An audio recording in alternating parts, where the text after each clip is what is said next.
Podría afirmarse que la producción de cine en el Ecuador comenzó en la década de 1920, con la producción del primer largometraje argumental ecuatoriano, El Tesoro de Atahualpa, de la mano de Augusto San Miguel, director y dramaturgo ecuatoriano. El cine ecuatoriano vive el mejor momento de su historia, con 182 películas en los últimos años, frente a las 5 que se realizaron en los años 90, gracias al apoyo de políticas públicas, la creación de escuelas audiovisuales y el éxito de directores como Sebastián Cordero y Tania Hermida.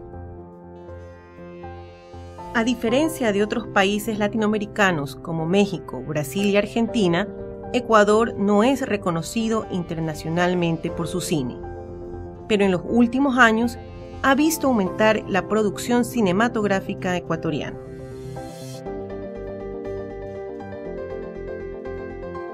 El Consejo Nacional de Cine fue creado por el gobierno del presidente Rafael Correa para promover el cine nacional mediante concursos anuales, cuyos ganadores reciben fondos para financiar sus proyectos en 8 categorías.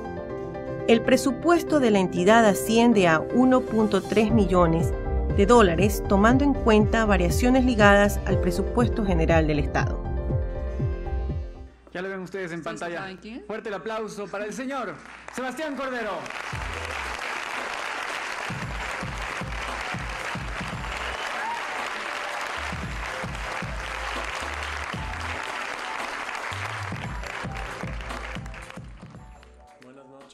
En 1999, tras un prolongado silencio cinematográfico nacional, una película ecuatoriana llamada Ratas, Ratones y Rateros fue estrenada en el prestigioso Festival de Venecia.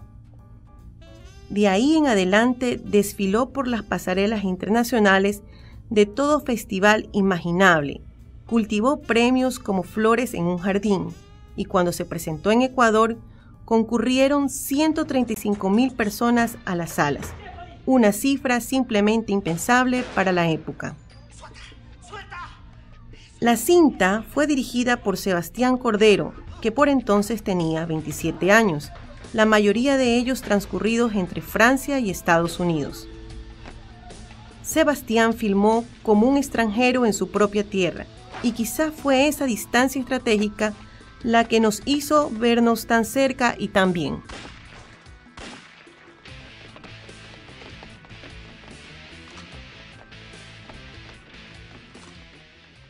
Del total de 12 estrenos nacionales, 6 fueron apoyados por el Estado y 4, El nombre de la hija, A tus espaldas, Abuelos y La Churona, fueron coproducciones. Pero desde ya se espera el estreno de otro importante grupo de films financiados de este modo. El documental Abuelos de Carla Valencia es fruto de la coproducción con Chile y es uno de los que más premios ha ganado. Gracias a este film, el Ecuador se llevó el galardón del mejor largometraje de la Asociación de Críticos Cinematográficos del Uruguay. Si bien las dotaciones cubren solo un porcentaje, son un aval para conseguir auspicios o recursos en el extranjero. Antes, cada película era casi un milagro, pero para la directora y productora Tania Hermida es una excepción. Hoy en día, ella es la que triunfa con En el nombre de la hija, que fue presentado en el Festival de Cine de Roma. A la muestra de voluntad política se suma el talento de los cineastas, que ha situado al cine ecuatoriano en el mundo, pues películas como Pescador, de Sebastián Cordero, se estrenaron con éxito en la última edición del Festival de San Sebastián en España, y ¿Qué tan lejos?, de Hermida, logró distribución en Europa.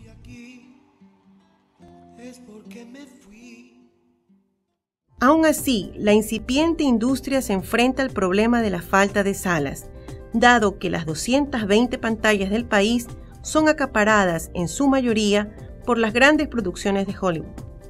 Este panorama provocó que la comedia ecuatoriana A tus espaldas, de Tito Jara, saliera de los cines en su 8ª semana, a pesar de un 92% de ocupación de las salas.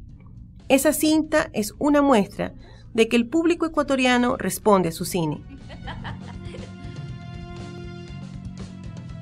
¿Qué ya está de borracho que te está chocando con la gente antes de hora?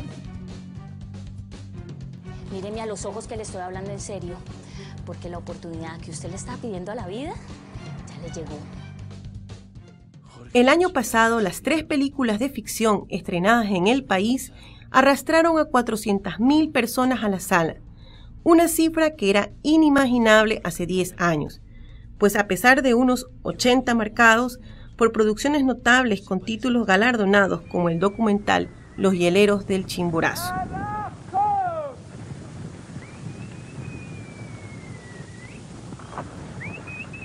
No se empezó a hablar de un renacer en el sector hasta la llegada en 1999 de Ratas, Ratones y Rateros de Sebastián Cordero, la creación de festivales nacionales como el EDOC o Cero Latitud y la llegada de las cámaras digitales que abarataron la producción.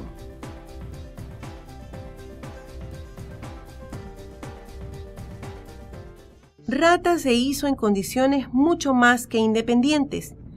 Gran parte del presupuesto vino directamente de los bolsillos de Cordero e Isabel Dávalos, quien por esos días fungía de productora del film y esposa del director. El director de fotografía, compañero de Sebastián en la Universidad del Sur de California, aceptó trabajar a cambio de conocer Ecuador. El equipo técnico se llenó con jóvenes pasantes universitarios dispuestos a pagar piso. Se trabajó en jornadas de hasta 20 horas diarias durante 20 días y nadie reclamó por tener que comer sentado en la acera con el plato sobre los muslos.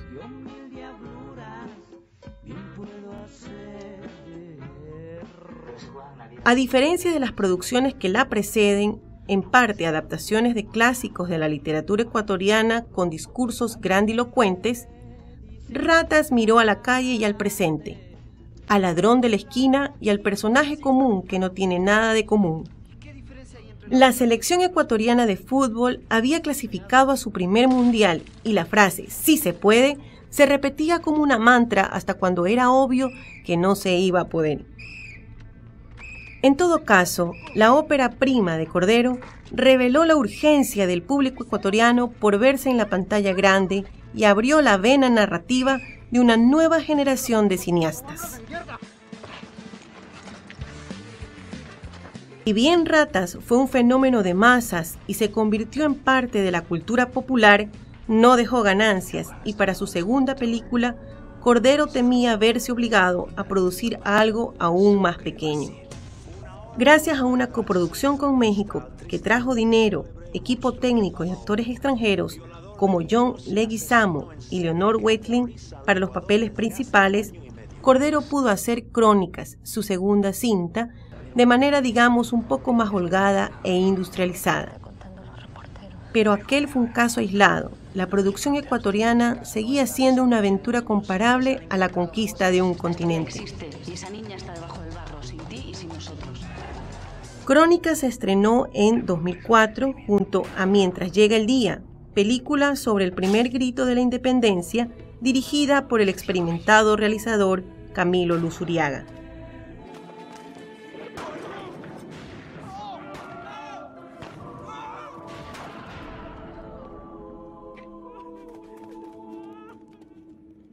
Para esto, Mateo Herrera había estrenado ya Jaque, otra cinta punk financiada enteramente con sus ahorros, armada con improvisaciones actorales en medio de las fiestas de Quito que se celebran a principios de diciembre.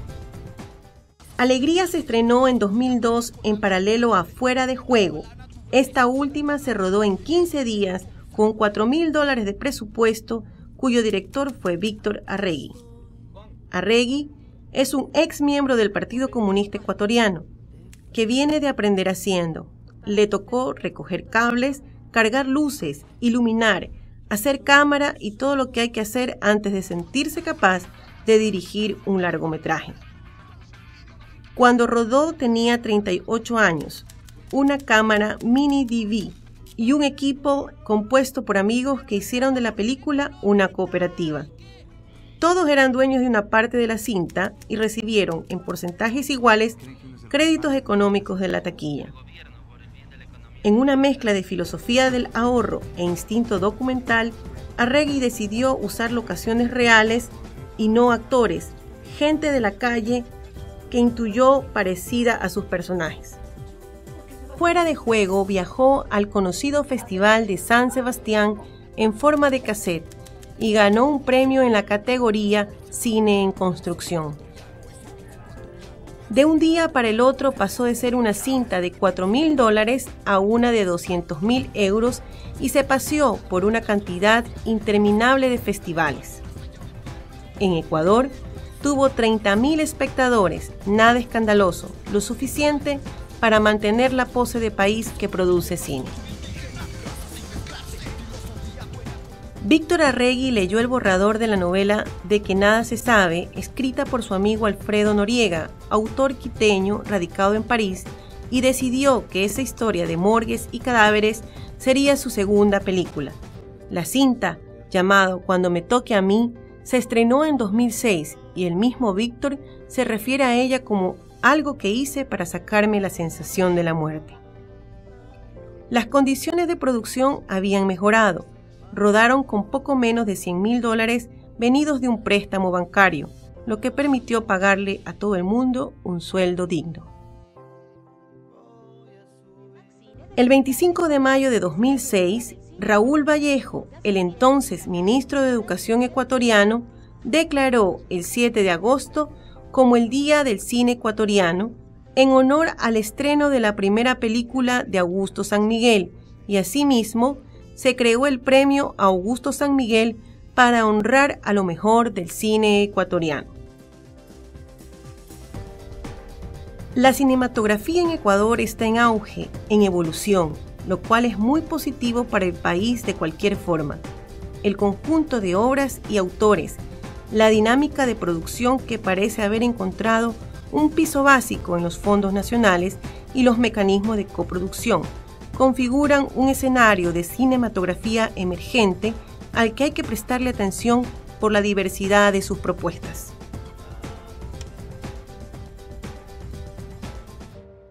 Hoy el cine ecuatoriano pelea para hacerse un espacio en el mercado internacional creando una mirada propia, ya que todas las películas están atravesadas por el tema de identidad. Es una propuesta de cine que tiene que ayudarnos a construir nuestra identidad nacional.